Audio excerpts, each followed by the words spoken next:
What's up, everybody? Welcome back to Overdunk. This is episode 66 of your favorite competitive Pokemon Unite podcast. My name is Zoinks, and I am joined by the two incredible co-hosts that call this podcast home. I am joined by Lazadin and doobsnax.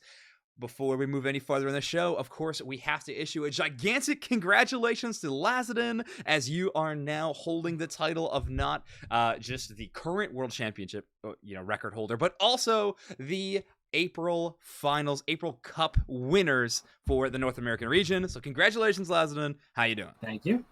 We're doing pretty good. Team's very happy about our performance. There was a lot that went into both mentality shifts and preparation for the day of that I think all played off very well. I'm very happy. Awesome. Well, yeah, I mean, paid off very well is an understatement. I think you're currently a champion right now.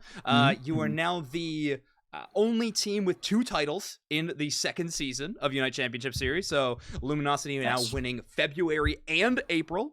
So a very competitive region, lots of shifts and power dynamic changes. But in the end, Luminosity proving to be the front runner. Are you now championship points front runner as well? Nope. No, not even close. Not okay. Not even close. Okay, Amaterasu holding onto that one with an iron grab. They've gotten in second place in every single event. Yes. That, well... Okay. Well, first or second place in every... Yes. Oh, yeah, that's right. Of course, yeah, not the one they won. That makes sense. Right. Okay. Yeah. Well, very cool. Well, of course, the other voice you just heard, doobsnax, you were on the show as always. How have you been? Hey, doing great. Glad to... How many points are what? No, I was going to say, I think we're like less than 100 points off the DT right now. Yeah, but in third. I think you're right. Yeah. Okay. Yep. Okay. It's a close contest. Very close contest. First off, glad to see Lazadin and the LG squad finally earn their paycheck. They've got to be happy about that. So congratulations to them, of course.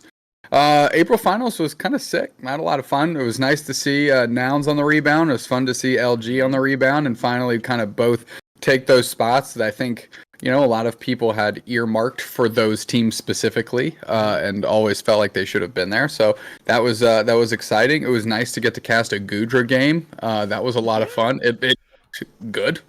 And then TTV'd. But yeah, totally. April Finals was great. I had a lot of fun with it. I'm excited to talk about it.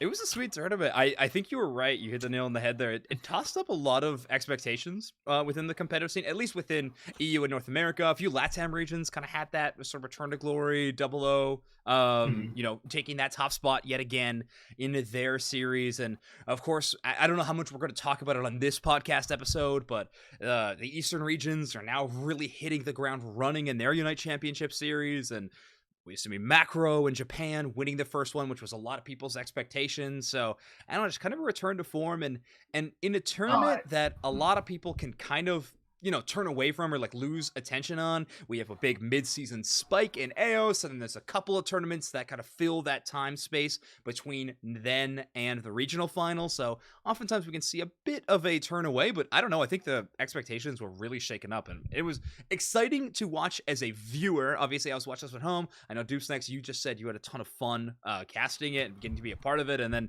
Lazadin, of course, you won the thing, so that's got to be some level of fun. I know gamers are always going to shrug it off and be like, nah, never fun, hate the game, it's whatever. But I mean, you were a champion, so it's got to be a little bit. But yeah, it was a blast. It was a blast.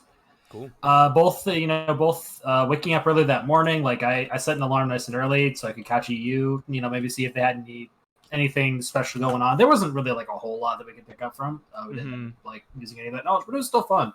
I got to watch the exceptionally close game I'm so sad this didn't get streamed on the main broadcast. TTS versus Talibobo. That series was crazy. It was insane. Like nail biter, like holding my breath the entire game. Unbelievably close. It was wild. Mm-hmm. Yeah, I absolutely love that series. Mm-hmm. I haven't caught all of NA yet. I've caught most of NA at this point, but I haven't caught all of it yet. I'm looking forward to rewatching those. I've been this weekend reignited my passion for the game. So I've if you've just been watching my streams recently, I've been watching region after region after region, just grinding through all the finals I missed the last couple months. Sick. Oh, some of them are better than others. As is the way of esports, right? It always is. It always is. What's up, Jake, dude? Yeah, no, it is always a crazy time when it comes to Unite. I'm looking forward to that season of Overdunk specifically, by the way. I'm excited for, I mean, of course, NAIC is the next really big event that like everyone's looking forward to, the North American Regional Clash, but I am actually pretty excited for that, you know, that little bit of a lull before Worlds where we all get to just get way too deep in the VOD review and just be theory crafting the craziest things and, you know, ranking all the different regions, looking into players' storylines for who's going to be there and what's it's going to be like. It's going to be amazing. Trust me, guys. Triple bird. It's broken. Just trust me. And but like we're gonna throw all that stuff at the wall, and some of it is going to stick, right? Like that's always the way of these esports. It's always nuts. So I am excited for that moment. But in the thick of the season, I think we get to see it. We actually get to watch the game, so that is always a blast. But yeah, Triple Bird withstanding, I think some of the strategies that we've seen from some of these tournaments have been really cool, and I'm excited to dig into those in the very near future. And well, I can't really announce that on the podcast yet, but look forward to this channel on this upcoming weekend. I got a pretty cool interview lined up, but I don't know the exact time or details or even have a strong for sure, but we have some other region. I have nothing. Classic. This is the token esport announcement of an announcement. Just pay attention to the Unite Mike's Twitter. It's going to be fun. I can't wait for the weekend. It's going to be a good time. Let's just start doing a bit of a review of what happened in the April Cup Finals. Let's start with EU. It's the first one that happened on broadcast. We talked about that crazy match that happened between Time to Shine and Tally Bobo. I think you could look at that match in a couple of different ways if anybody was seeing it. By the way, if anybody wants to go back and watch these kind of that were off the main broadcast, Blaine was the main one that was casting and covering all this content. So they were the, if you want to go back and watch their video. There's also a Spanish dude, but I don't remember what his Twitch channel is. He was really? like the only one that was showing some of the games. Like, oh god, what was his name? I'll have to ask Brandon. Okay, we'll look it up. We'll look it up. We'll post it somewhere. You'll find it. But we definitely some good photos to see. Time to Shine pushing Tally Bobo to the brink there was really exciting. Time to Shine playing with a brand new roster. Like always, they had Dodo filling in for them on this squad, and then Zante, because Lundru joined Woof Woof, so Zante heading back over to play with Shelvin and Gek. Extremely close game, absolutely down to the wire. Time to Shine pulling that, or sorry, Tally Bobo pulling that one just slightly ahead to make it into the winners finals and then get into broadcast. But like I said, you could look at that matchup a couple different ways. Either it was Time to Shine absolutely cooking on a heater of a tournament and just almost took them down, or maybe it was the first signs of cracks in the armor for Tally Bobo, which we got to see a little bit later. But doobsnax, what was the first game that you all got to cover on the EU broadcast? Do you remember that one? Tilted Deviant. Tilted Deviant, Woof Woof. Mm-hmm. It was a lot of fun. I think Woof Woof ran out of steam. Okay. It was just... it was fun to see Tilted Deviant there because, again, they were kind of like, you know, I keep throwing back to Season 1 Gengar's Goons, right? Like, kind of like always there, but always on the outside looking in. Maybe didn't have as much respect as you know, people would give them credit for, but they kept grinding. A lot of that story, that was fun to finally see Tilted Deviant in the top 4 for me. Yeah, it was cool. B, of course, here for the Goons shout out. I love it. I love it. Yes, Tilted is a cool storyline as well. They were the ones to like kind of, you know, pull ahead of Zephyr in the qualifiers, which was a big shock to a lot of people. But bit of the French team baton pass in that situation. So if it's not Zephyr, the all French squad making it to the close of the top 4, I guess it was Tilted this time around. And you're right, taking down Woof Woof, who just weren't playing up to their standards, I think a lot of people could say, but making it into top 3 in this tournament, no easy feat. I think it was an exciting team to watch for sure. And I guess doobsnax, my question to you around Tilted is this kind of a flash in the pan in April? Like, was this their one great performance and you don't really expect them to get close to this top 4 again? Or is Tilted here to stay? I think they've got a rough road ahead of them. I think Time to Shine was... You know, I think the top 4 is really Time to Shine, Woof Woof, Tally Bobo, Nouns. I think they got the better of it this week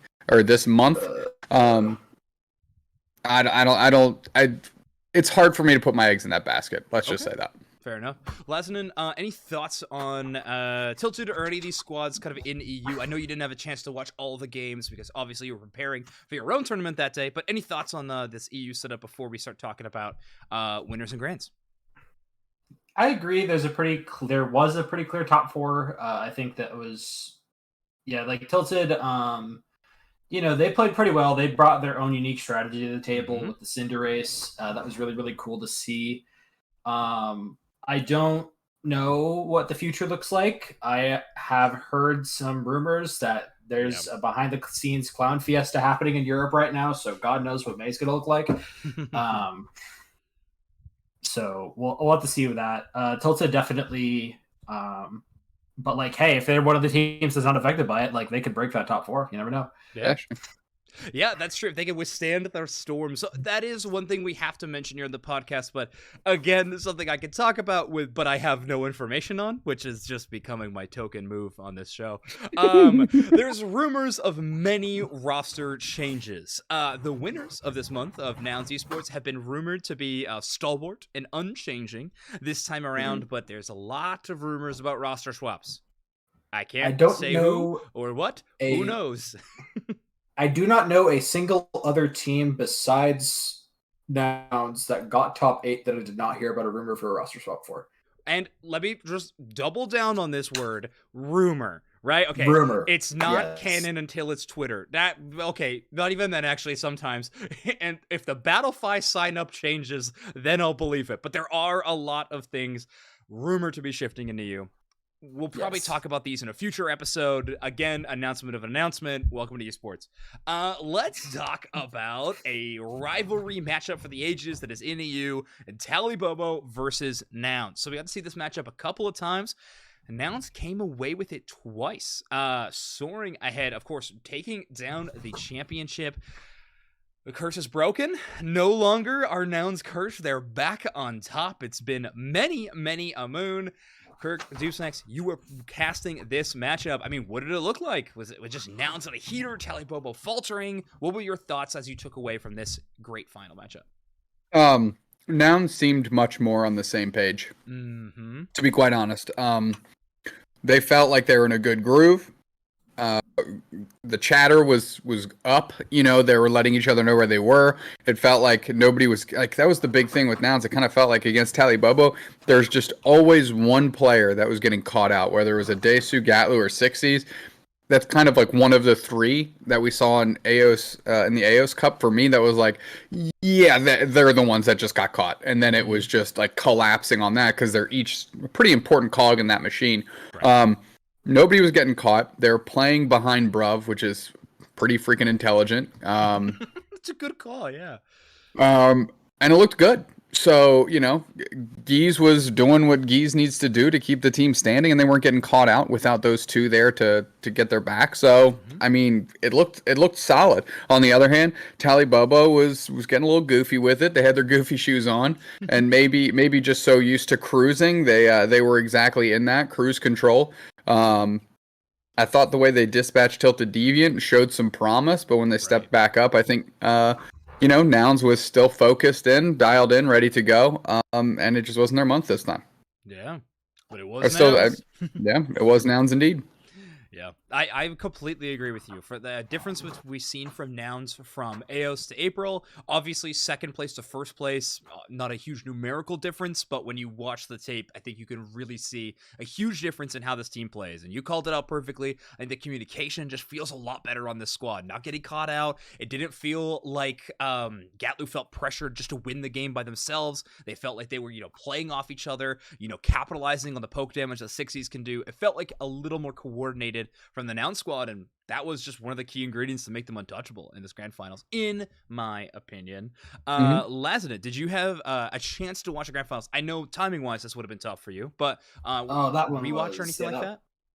I haven't gotten the chance to rewatch it yet. I actually I think my community voted for me to watch that tomorrow. Okay, I'll have to double check the poll result there. I actually forgot it. So I'll probably watch that. Yeah. That was the result. It was Europe tomorrow. Cool. So I'll be watching that tomorrow. It'll be hype, assuming that I'm not too busy with patch stuff, because Rage. Yeah. I heard great things about it. I heard that it was definitely a little shaky on Tally's side, especially. Like it seemed to like a pretty dominant performance for Nouns. I caught like one or two of the games. I saw an Absol. That was interesting. Yeah, they played it So we'll twice. interesting. So we'll have to see. You know, I'll have to see how I feel about it then. But yeah, that's what I've heard. If I can just have my completely unsubstantiated 2 cents, Zoinks, real quick. Always. Okay. Here, I think the impact of this particular month shows and reflects the importance of a coach, or at least someone behind the wheel that can steer the ship when chaos is happening, or at least level set everybody onto a single objective, regardless of how they feel. I think that works well in spades when you talk about the AOS Cup specifically, because Nouns looked awful in day one, like terrible, the worst we've ever seen them, and a lot of credit, all of the players admittedly said so, was to Blaine to getting them all back on the same page, because like some of them were ready to quit that night. Move back to whatever we saw in the April finals. Obviously Nouns was focused in, we all agree on that. I don't know what was going on with Tally Bobo. I don't know how their infrastructure is built in terms of who's shot calling, who's making the calls, or who like gut checks other people. Not to the point where they feel attacked, but go, okay, yeah, I'm getting a little silly here. Like, you need to rein me in.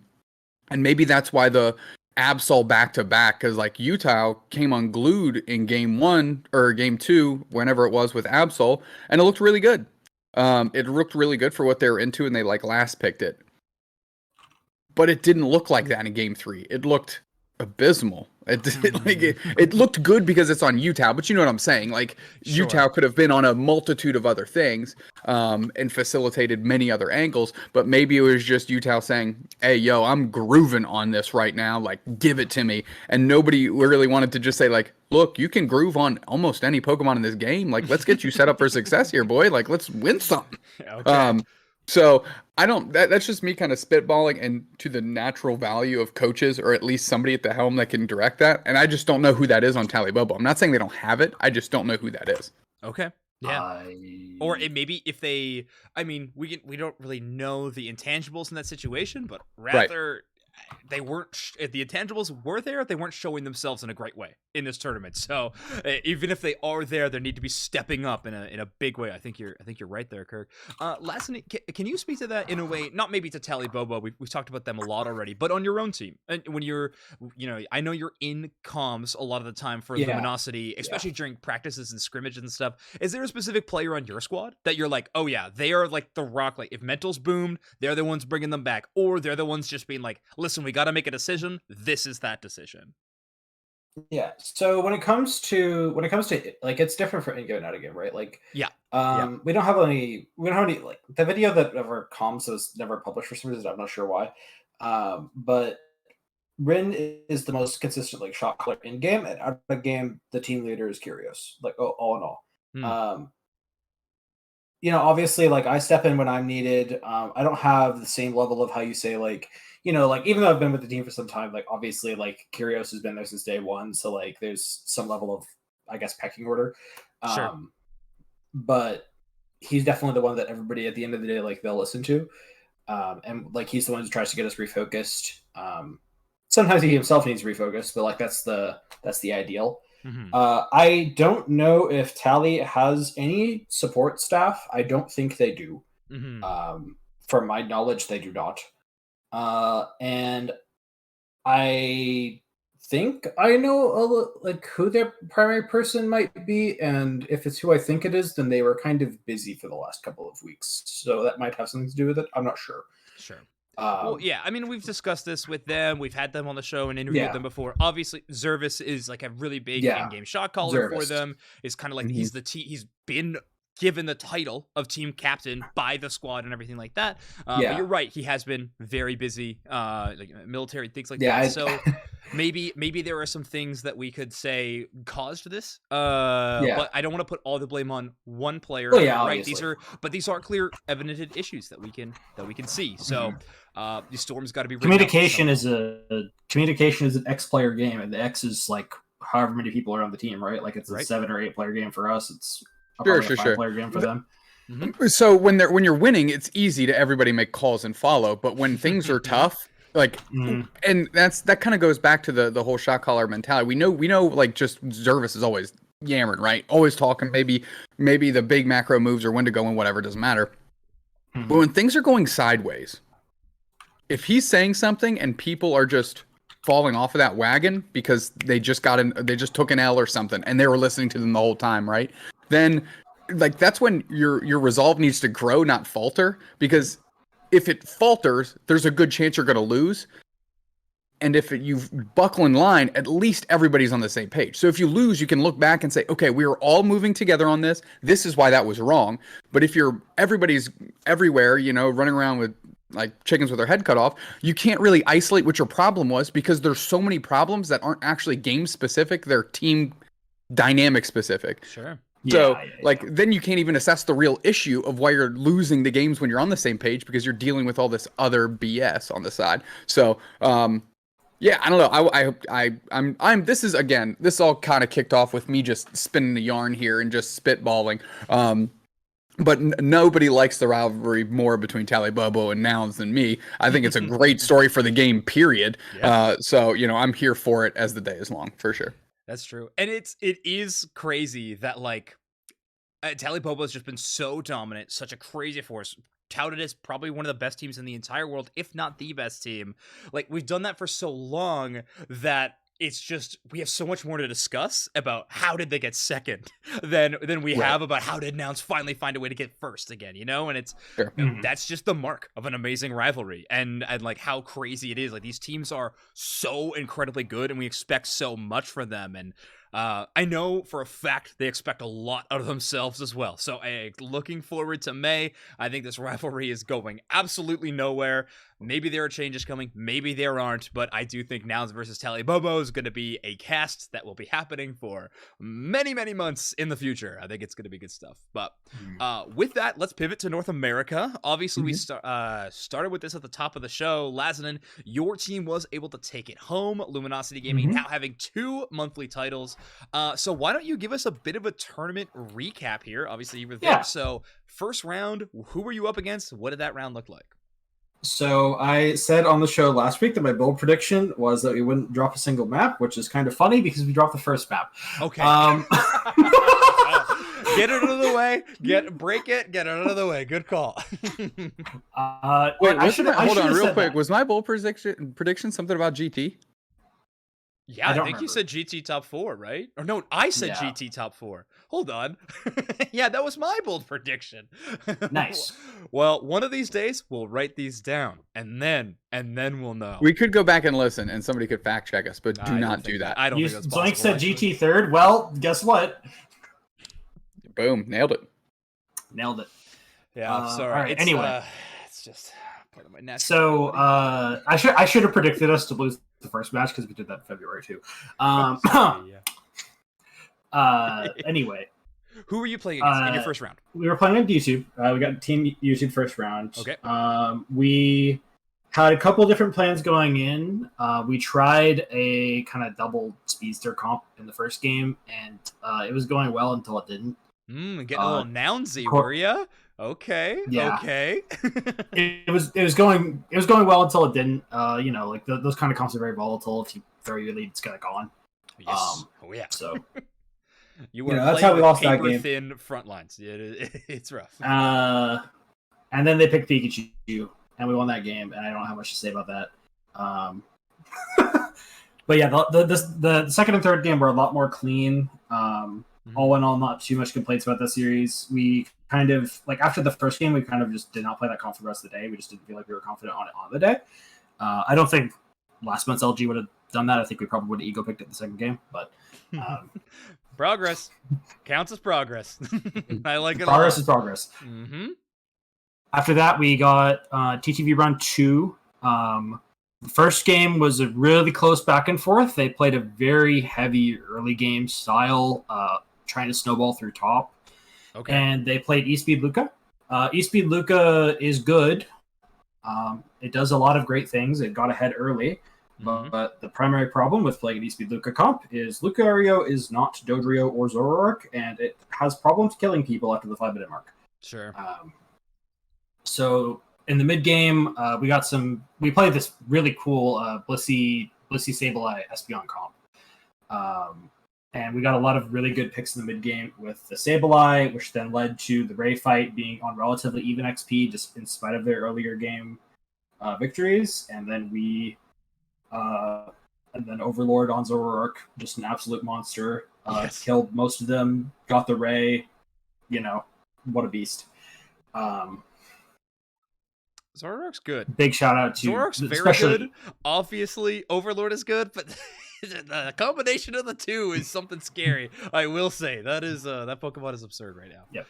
Big shout out to Elo, especially that game. Like he got a couple of picks that just were absolutely crucial in turning the game. Elo played the tournament of his life. It was crazy. Sick. And then game 2, I think when you asked me about it in the group chat, I said no comment, and that's what I'm going to say here. Okay. Great. Well, you won it, I guess. We'll have to dig into that later. Yeah, we did in fact win game 2. Okay. I will not be mean. Sure. All right, but you headed into winners finals. Doobsnax, I believe you were casting this match. Luminosity versus Amaterasu. Actually, okay, before I get your caster analysis on this match, I do want to ask Lazadin, the top 4 in North America has been pretty volatile. It's been shake up. I would say there's probably a clear top 6 if we were really to put a number to it. But in EU we have Nouns versus Talibobo. I think that's the clear rivalry that everyone is looking at. Those are the big 2 that are always constantly going at it.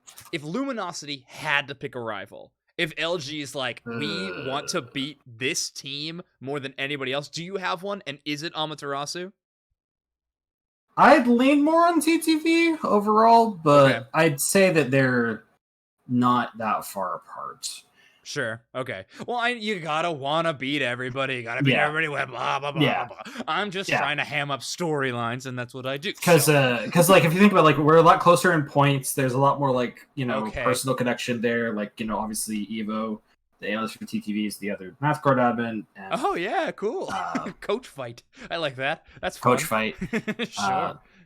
Okay. Yeah, so that's my personal connection there. ASU, obviously, we fought them more. I think every single time we've gotten them at least once. Other than March, but I think we have to make a promise that if you win a tournament for one episode, Doobsnax and I are not allowed to bring up March. I think that's it. That's the rule. If you win a tournament, then for one episode, you are immune from. I brought it up that time. Yeah, you brought it on the table, so now everybody can talk about it. Yeah, that's your fault. But okay, well, it's okay. I have come up with the solution to make sure March doesn't happen in May, and it's not what you think it is. Oh, well, we'll dig into that later. Okay, well, obviously, I guess winner's final, no passion in this matchup, just 2 teams going at it, don't care about it at all.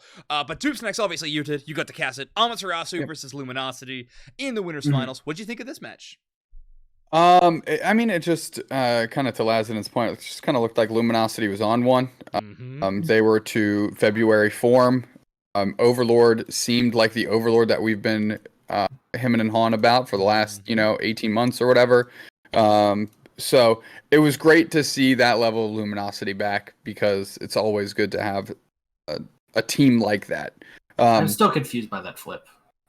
I still I watched the replay back, and I still don't know what that entire fight was. It happens. You came away with a win. Yeah, I mean that's Dubskis. Dubs and dub. We take those. So that was just my general feeling of that particular match.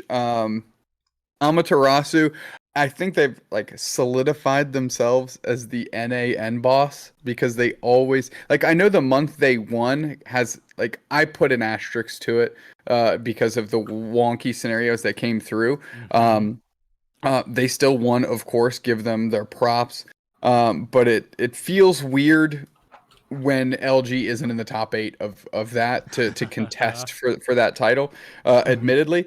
However, that being said, Amaterasu is undoubtedly the most consistent team. And while I just said I think they're the perennial end boss of the NA region, I think everybody, including myself, needs to put a little bit more respect on their name, because Sure. when your worst finish on the year is second and your best is first, yeah, you're doing something right. Your I name just might don't be think. nouns. I mean, Yeah, that's great. true. That's true. That's not even true. That's not true now. Is it? I thought they got like third or fourth one tournament because of Blaine. Oh, Oh, well, yeah, that's true. because of Blade. But yeah, Wolf was there. Okay, better than nouns. Better than nouns. You heard it here. Fair enough. So all in all, to be said, for that particular match, it looked like Luminosity was just on a different gear, on a different level, hit a different gear on a different level.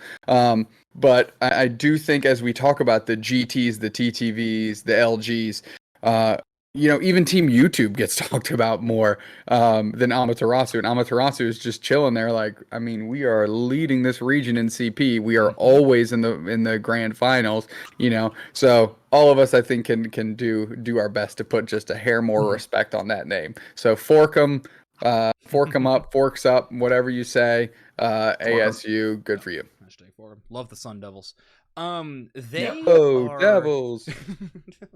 they I think we could all agree it would be an absolute shock if they were not one of North America's representatives for Worlds. I don't think it's mathematically possible. Really? So even if they don't make regionals, if they get 0 points at regionals, I is do not think it is mathematically team not close enough then? I to think overtake that I think they're at like 6K or something. they're like 6K. Then it is mathematically impossible. Close. It is close to mathematically impossible, if not actually mathematically Congratulations to Amaterasu for becoming the world's representative. What they're playing for now is travel package. I mean, obviously if they int, then they might not get travel package, but I think if they get top 4 next month, then they're guaranteed to get it, unless they get 16th at regionals or something, and then also a random team gets first. Right. Yeah, there would have to be a lot of things. Yeah, it'd be really bizarre. Okay. Well, sick. Yeah, playing. Yeah, they're not a galaxy lock, but man, are they close. I want to just say it, but I guess I haven't done the math, so I won't make a crazy bold prediction. I've been actually told I'm not allowed to do that, so fair enough. All right, so that was winter finals, a crazy flip. We don't know how it happened. One thing leads to another. LGs and Grants, good stuff. It would take an LG March in order for any of the top 3 teams right now to not make it to Worlds. Put it that way. Stop! Listen, I'm not allowed to bring it up. I'm not allowed to do it. How come you keep bringing it up? The rules are so clear. Okay, Luminosity versus Amaterasu in Grand Finals. It was the rematch. You pulled this one away with a 2-0 as well. Obviously, like you said at the start of this breakdown, you only dropped one map to Team YouTube, and that was it for the entire tournament. So, bold prediction, correct. Well, you said not a map, which... let's face it. But anyway, Luminosity versus Amaterasu in the grand finals. Obviously, you took this one down. I didn't say it on broadcast. I did not specify whether it was the entire bracket or on broadcast. Oh, checkmate. Okay. However, I did want to ask, did you feel like you just kind of had Amaterasu's number, or was there were you watching losers finals going, okay, they're changing this, we need to make some of our own adaptations? Or was it just run back the same game plan that we did in winners finals? Yeah, we just kind of ran back the same game plan. I didn't really see any major adaptations out of them. There was an adaptation we thought they might do, and then they just didn't end up doing it. So Absol? Yes. Yeah. We expected the Absol. They didn't play the Absol. Whatever. We high prioritized the Buzzwole a lot in all 4 of those games, I believe, because it's really, really good. They have multiple people that play it on that team, and it also completely shits on almost every single one of the comps they play. So, that made once we realized that that was the secret key that made draft a lot easier. That's cool. It's always nice when the prep and planning pays off. I'm sure even more so for you, who's in all these draft meetings and everything with this team, to kind of find 6 hours, by the way. Okay, I mean, you put in the hours and you get the payoff, but it's cool to find that golden ticket style of thing. Be like, hey, this works a lot of the time. I mean, doobsnax, you and I have both done a lot of trading card gameplay when you kind of find a couple of those deck techs and you're like, if I add this, this matchup gets a whole lot better. Like, you know, those Yep. kind of things. I think that form of satisfaction is really cool to see in competitive Pokemon Unite, where, like, yeah, all that hard work, all that prep can kind of come to fruition. Just another really cool thing that draft adds to this game. It's awesome. Love competitive play for that reason. But all right, that's pretty much our entire breakdown on the tournament. Again, congrats to LG and Nouns for becoming your NA and EU winners, respectively. Of course, we had Double O Nation take down Brazil yet again. Believe whatever team QLash is calling themselves now still won, if I did my research right. I think that's true. I do know that the organization of QLash is no longer backing them. So they are like going by a new name. They're Peru now. Okay, sweet. So they're just Peru, all caps. And they did win. Thank you so much for Dextro for all your awesome input in chat. But so some just Titans remaining in the LATAM region, 0-0, kind of coming back to form. And yeah, the other regions were going on as well. But shout out to 0-0, by the way, real quick. Yeah. Those guys are grinders. Like you say, hey, I want to scrim on this day, this time. They're like, yep, we will do it. And they're like, you're like, we have to play with one sub. They're like, we don't care. We want the practice. Like, you know what I mean? Like they are on top of it. They just want to practice and practice and practice, and it definitely paid off for them. And it's not just NA, the teams they play against as well. Like, I mean, obviously they're probably scrimming in their own region as well, but I know a lot of EU teams are playing them. A lot of teams are looking at LATAM for practice to play against. Teams are getting good. I think they're an exciting region to be watching. I was watching a lot of their April Cup finals, and there's some exciting stuff in those regions, and I'm excited for World Season 2. It's going to be awesome. But doobsnax, any final thoughts on the April Cup before we move on from this conversation? No, just want to throw a shout over to OCE. That's heating up as well, which is pretty cool, as they just got their second winner in Exo Clan. And then Team Gap came second, iClan in third. And I think the way their CP shakes out, it's Exo, iClan, and then Team Gap a little bit further behind. So that's another one that's a kind of a wild race. Because there's 2 slots available, right? Regional finals and CP. So CP is going to be very, very important, and consistency amongst those 3 teams in these next 2 events is going to be huge. So hopefully one of them doesn't misstep, because that pretty much eliminates them from the CP option. Well, and since there's 2 spots, that's going to be a regional winner and top CP, right? Like that's going to be the 2 winners. Okay, so I mean, that is a very exciting regional final tournament to be spectating. I mean, that is going to be huge. So yeah, I agree. That is an interesting region as well. I mean, obviously it's a bummer they only get 2 slots. I mean, the numbers they have for signups, I think, kind of fair for that regard. But it is going to be it's going to be an exciting show to watch and see what teams can make it out. But yeah, those 3 really all kind of clamoring for that spot. And I think there's a couple of teams that have had like solid performances. So, I mean, if you turn that solid performance into a great one and you spike a tournament, you spike the right one, all of a sudden you're right there in that contention for Worlds, which is absolutely sick. And I'm into that. But cool. Let's need to pull a Team TOS, baby. Let's go. TOS takeover on the groups. Oh man, I'll never stop predicting TOS. Okay. No, but I'm being serious though, right? Like that is the story that you need to pull off. Like you need to just even if you're one of the middle of the pack teams all year, like if you spike at the right time, you find the right people, you get in your groove properly, and you can go far. That's true. And a reminder, regionals for North America is in person. Pokemon Unite NA region. I want to find out which one of you are Lanimals, okay? I want to see who dominates on stage, because we know for a fact esports history has proven after years and years and years that some teams are just built different on stage. Some teams don't like the stage, but the exciting thing is some teams adore that stage, and I can't wait. We got a lot of fun personalities to showcase what that's going to be sick. And EU set the bar so high because every team leveled up there. Like even if they had subs or whatever, everybody was hamming up there. So the bar has been set incredibly high, and I hope NA matches it. There you go. True. Yes.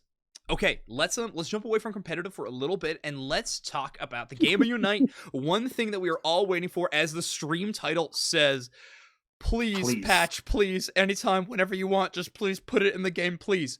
Let's talk about patch, a potential patch. There has been a lot of talk. We think timing-wise, this one would make the most sense with Unite Championship Series, how the schedule is working. It's been a long time since we've seen one.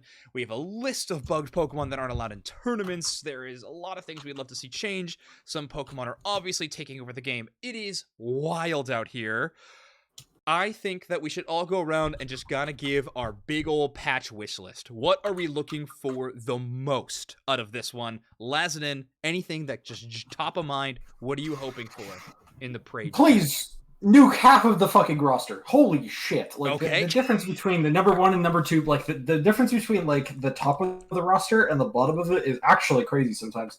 Like, think about it like this, right? We're in a meta where Serena... So, to use the example, Serena's best matchups have always historically been assassins. She's hard to assassinate and can burst them in her own regard, even when she's a couple levels down on them. She's just like, this is one of the most assassin-heavy metas we've ever had, and she's terrible. Just unpickable Pokemon. That's just a really bad side for me. Okay. Attacker meta has been the same for months. Top lane meta has been the same for a while, although I guess it's like it's evolved, but like it's like the I feel like top lane's where we've seen the variety. Top lane and jungle are the two. Support and attacker and tank is just kind of remaining the same. Maybe you could call Snorlax like a newer adaptation, but Snorlax just evergreen, you know? Like, so I don't know. It's tough to throw that one in. It's always there. It's always there. He's always waiting, watching. Yeah. Like, let's get some... I want to see some Mambo Swine. Like, let's get some really... Like, some of these really cool high-skill tanks that we've never gotten to see in competitive play before. Like, really, like a Mambo Swine. Let's get this stupid comfy shit off of support, because I can play that at the same level as almost all the people that you see in top 8s. Like, it's just not... It's not fun to watch. You can only hype up pressing Magical Leaf so many times, you know what I mean? We saw Sweet Kiss one time. I remember Sprague was talking about the Sweet Kiss, and I was pretty hyped. I mean, was it good? I don't know. I did enjoy that it was happening. That's all I can say about Sweet Kiss. I don't remember if it was Korea or Japan, but there was in fact a Sweet Kiss comfy picked with a Zero Aura in one of those finals, and it did not look good. It looked cool, but yes, it did not look great. Okay, so obviously some big ol' nerfs. You want the nerf hammer to swing heavily upon the game of Pokemon Unite. All right, doobsnax, are you for the nerf hammer? Do you want to see the buff trampoline? Oh, and the obvious one, the stupid dog. Please get rid of the stupid dog and Lapras while you're at it. So rather than swing around a sledge like Laz is doing, I just want to I really just want to take a ball pin hammer and like lobotomize, absolutely lobotomize Zacian. I think it needs to be nerfed to the point of in-playability and then build it back up. I've said it before. I'll say it again. Fix the Pokemon, of course, that we know that have bugs, obviously. That's kind of it. After that, I think you can make some other adjustments, but I really think you need to take like Public Enemies number 1 and 2 in my mind first, and just go from there. Yeah, what is your number 2? Out of curiosity. My number 2 is the bugs. I actually think fixing Zacian is number 1 priority right now. Got you.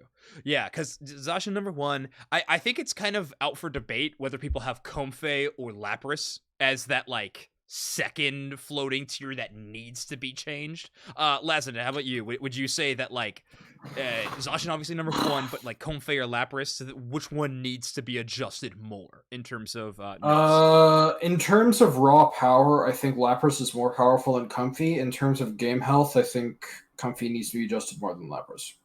Okay, interesting. All right, so a bit of a both and kind of situation. That's fair. I personally, I don't care much about Comfey. I don't know. I think that it's strong, but I think that it just... I don't know. I think Lapras is terrifying to enter competitive. I've seen that Pokemon in action. I don't know. That Pokemon seems unstoppable. I'm very worried about when that thing can actually enter into a draft screen. I think it'll be a little too strong for my liking. So I would swing towards Lapras, but maybe Comfey is the main target. But obviously, we all want a lot of these things changed. We need some nerfs and balances. But that isn't the only thing that could see from some patch adaptations. Anything else on everybody's wish list that they would like to be added to the game? Mine, I'll throw in there really quick. I always ask for these, and I actually get them a decent amount, so I can't complain too much, is a few more spectator changes into the game. Some more spectator tools. I don't know if any of you got to see the Japan cast, but on the little Pokemon circles that are like along the edge of the screen that have like the Pokemon's face and then what level they are, they added, just like in the overlay, they added battle items. So they like showed like this Pokemon has eject button. This Pokemon has full heal. Unfortunately, it was just like an overlay piece, so it didn't like show cooldowns once they used it, like it does in League or something, like when someone uses Flash or whatever. But if that did happen, I think that would be so cool. Like for a spectating viewership experience, so like it'd be so much easier to be like, oh man, eject is still on cooldown. Like this is crazy. They are being so aggressive because of it. Blah blah blah blah blah blah blah. I think in MOBAs you just want more information for the viewer as much as possible. Albeit it kind of clutters the screen sometimes, but I think that we have a lot of free space on our screen in Unite right now. So my personal opinion, that is my wish list item. That'll probably never happen, but I like it. Lazadin, any other wish list item? I think that, let's see, one specific bug that I really want fixed that's not technically a competitive oriented bug. There is a issue right now where if you try to close out of a lobby and you make a couple different mistakes, you can get locked out of your account for an hour. And I've done that twice while trying to test things, and it's really frustrating. Sure. But I agree, spectator tools are really nice. I would really love, actually, my big thing I really, really want is a more robust practice mode that with like potentially, like the ability to disable passive XP, timer flexibility, like that kind of stuff. Yeah, absolutely. I would absolutely love that. It would make practicing so much easier. It would make testing so much easier. It just would make all of our lives infinitely easier, make a bunch of projects go faster. Just would love that. I think that's a great idea. Yeah. I feel like this is the kind of the life cycle of every competitive game, is like slowly but surely practice mode becomes good. And we're like, yes, this is the ultimate barometer of competitive game health. It's just the better the practice mode gets, I feel like the better the game is doing. So I think great shout out there, Lazadin. doobsnax, anything else on the wish list? And before you answer, chat, feel free to shout out some, and I'll maybe read off some cool ones in chat. If you have a patch wish list item you want to throw in to the chat, feel free to drop it in there. All right, doobsnax. Yeah, I mean, I think third down on the list, of course, would be to levelize other Pokemon. I'm in the Lapras over Comfey camp. I don't particularly care about Comfey either. I mean, is it kind of corny lame? Sure. Like, I mean, it's just what it is. Kind of justify that a little bit. Sure. Yeah, go for it. You could just. As easy as you have the dissenting opinion here. So my problem is, right, Lapras on its own is problematic. It's tanky, it has a bunch of sustain, it's annoying. If you put a Delphox ult on it and you kite it well, you can kill it. You can't do that with a Comfey. The Comfey will stun your Delphox, the Lapras will kill your Delphox, it's free. And it's not just Lapras, it's Zacian, it's Zoroark, it's Dodrio, it's Zeraora, it's Goodra, it's like every single Pokemon in the game that is already toxic is being augmented by this little stupid thing that you cannot kill. Like, that's my problem with it, right? Is it amplifies all the other game health issues to a degree that is insane.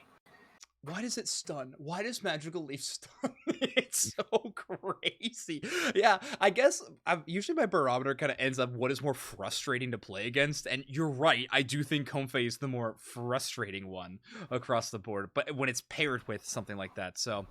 Yeah, I don't know. Okay, crazy change to Comfey. If vertical knockups, like throws, as Pokemon Unite calls them, if that knocked off Comfey, oh, that'd be sick. Like, if I could heavy slam a Lapras and then all of a sudden Comfey's like, wah! Oh my word. Yeah, that would be cool. Love that. Anyways, apologies, doobsnax. I just wanted to make my opinion just a little bit more clear.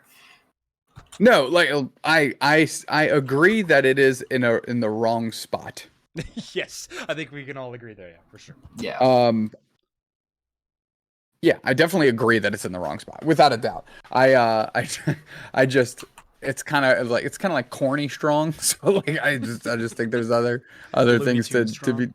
Yeah, exactly. Like a big rubber hammer. Anyways, that would be my third one. Lapras. Okay, fair enough. Yeah, add Lapras to the docket. Yeah, but I think you're right. Neither of us really mentioned the bugs too much, but you did do snacks. I think those really need to be addressed.